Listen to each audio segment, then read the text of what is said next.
Donasi dakwah. Yuk, donasikan harta terbaikmu melalui yayasan dalam Dekapan Ukhuwah di nomor rekening di bawah ini. Jazakumullah khairan kasiron.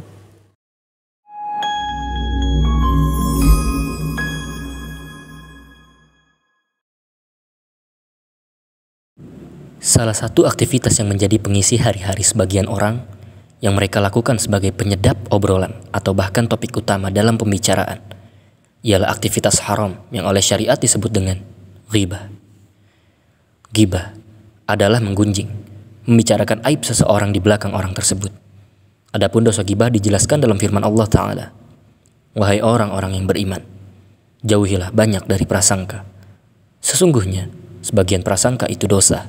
Dan janganlah kamu mencari-cari kesalahan orang lain. Dan janganlah ada di antara kamu yang menggunjing sebagian yang lain. Apakah ada di antara kamu yang suka memakan daging saudaranya yang sudah mati? Tentu kamu merasa jijik. Dan bertakwalah kepada Allah. Sesungguhnya Allah Maha Penerima Taubat, Maha Penyayang." Asy-Syaukani rahimahullah dalam kitab tafsirnya menjelaskan, dalam ayat tersebut terkandung isyarat bahwa kehormatan manusia itu sebagaimana dagingnya. Jika daging manusia saja diharamkan untuk dimakan, begitu pula dengan kehormatannya, dilarang untuk dilanggar. Ayat ini menjelaskan agar seseorang menjauhi perbuatan ghibah. Ayat ini juga menjelaskan bahwa ghibah adalah perbuatan yang teramat jelek. Begitu tercelanya pula orang yang melakukan ghibah. Dari Abu Hurairah, ia berkata, Rasulullah Shallallahu Alaihi Wasallam pernah bertanya, "Tahukah kamu apa itu ghibah?" Para sahabat menjawab, "Allah dan Rasulnya lebih tahu."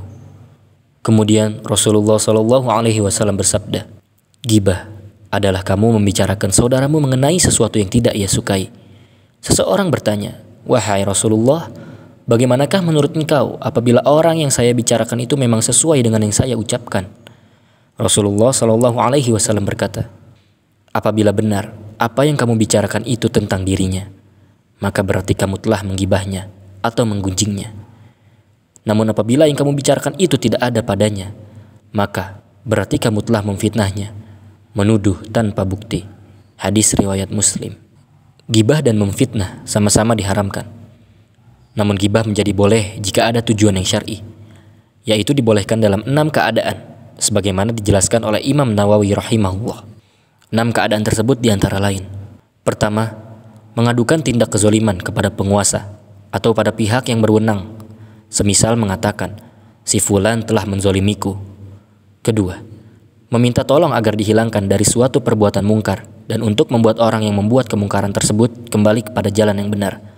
Semisal meminta pada orang yang mampu menghilangkan suatu kemungkaran, "Si fulan telah melakukan tindakan kemungkaran semacam ini.